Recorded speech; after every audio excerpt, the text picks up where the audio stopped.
What's going on, everyone? It's Musa, the Mental Mechanic, author of the book Forever Fearless, as well as CEO of Forever Fearless Fashion. Hope you all had a great week. I'm about to leave for Paris in a couple of days, but people keep asking me like, man, hey, how'd you get this incredible opportunity? And it's quite simple, but it's kind of not. But first things first, I want to say, God, I thank Jesus for this opportunity. In fact, that God has a beautiful sense of humor. And what I mean by that is that, as some of you know my story, my mother had passed away last June. And on October 10th, it would have been her 70th birthday. And that was a very hard day for my family, because obviously that's the first time she's having a birthday and she's not with us. And in the pain of that day, I get a DM message from Coach Scott, who is the coach for heavyweight champion Deontay Wilder, as well as one of the coaches for the Olympic team. And at first I'm looking at it, I'm like, this can't be real. And then I look him up online and Google, and then you're seeing all these things on ESPN and, him on, all these talk shows and things like that. And I'm like, oh, this guy's real. So, we have a call the following day, and, a 30-minute call almost turns into over an hour. And, just energy, just resonating so much. And it almost felt like I was talking to myself, like an older version of myself. And it was so great. And he's like, I love everything that you stand for. I love everything that the brand stands for. He's like, I've watched all your videos. He's like, everything that you speak about with mental health. And he's like, this is what we need. He's like, this is what people need to believe in. And it was just so reassuring to hear that. And then he's like, man, listen, we got to break bread someday. We got to meet someday. He's like, what state do you live in? And I was like, actually, I live in Florida. I live in Miami. He's like, I live in Miami. It was like, that's crazy. So then, ultimately, we go to them dinner the next day. I get to meet his wife as well. And that's when they present the opportunity. And they're like, we love everything that your brand stands for. And we would love for you to, dress some of the Olympians at the Olympics coming up in 2024. Keep in mind, October 10th, this was back in 2003. And I'm like, oh crap, this is crazy. The power of this, as they mentioned, is that they're like, literally the only other brands out there is going to be Nike and Adidas and Puma and now Forever Fearless. And like, my mind is blown. It's like so hard to, like, I'm trying to like pinch myself under the table because it seems so crazy. But it just goes back to what my mom said, like favor. Favor is when preparation meets opportunity. The world would call it luck, but either way, it's when preparation meets opportunity. In the Bible, it talks about Jeremiah 29:11 and how it says that God knows that he has good plans for us, plans to prosper us, give us hope in the future.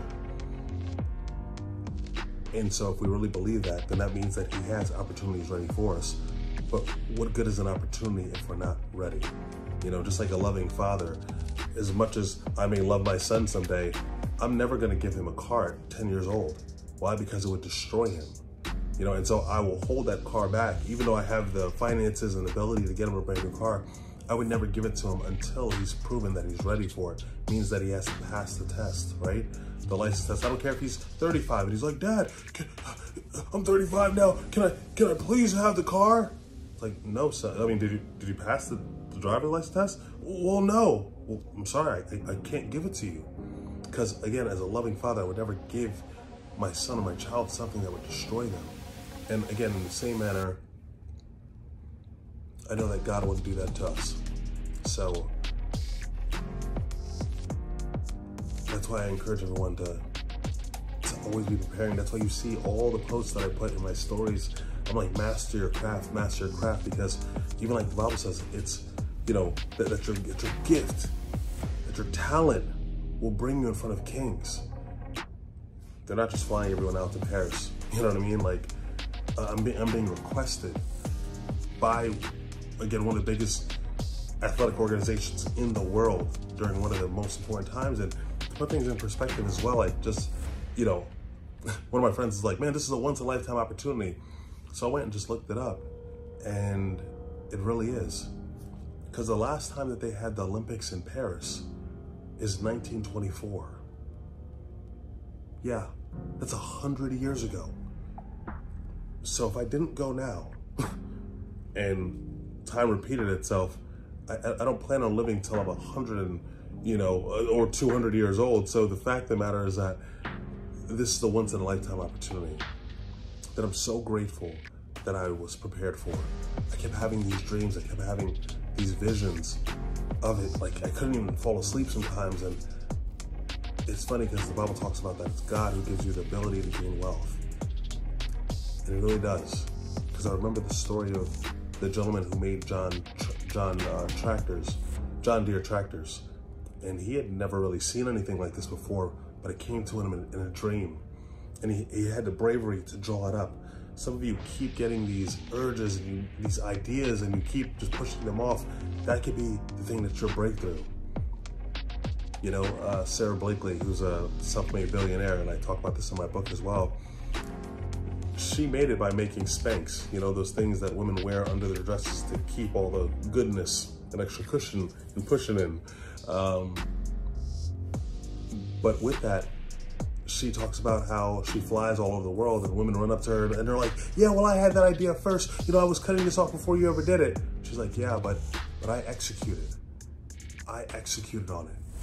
I'm sure that this idea probably came to somebody else before me. And unfortunately, they didn't execute on it. But what I know about God is that he's gonna get his plan done regardless. So if you don't do it, and you feel like you have unlimited time and what's for you is for you, that's not always true, because it can't always be for you because you won't always be here. So if you don't do it and he still has to get it done, he's going to find somebody who's obedient. And so it's funny what God can do in your life when you're actually obedient. And I hate to sound like I'm preaching, but I do want to tell you the truth, and God just so happens to be connected to the truth, especially my truth. And at this point, nobody can tell me anything different. And so that's why this whole thing is so important to me and my family, because, you know, it was my mom who told me in 2nd grade just to try. I had a drawing competition, and I was outside playing, and she's like, aren't you supposed to be in here doing your project? And I was like, yeah, I don't want to, I'm just gonna lose anyway. And she's like, no, baby. She's like, just try. Just try. She's like, you never know. Just always promise me that you'll try. And then I grabbed a piece of paper and the crayons, and I just go in the room and I start drawing and things like that. And I give it my very best. And then I present it in class and, you know, for the competition, and I lose.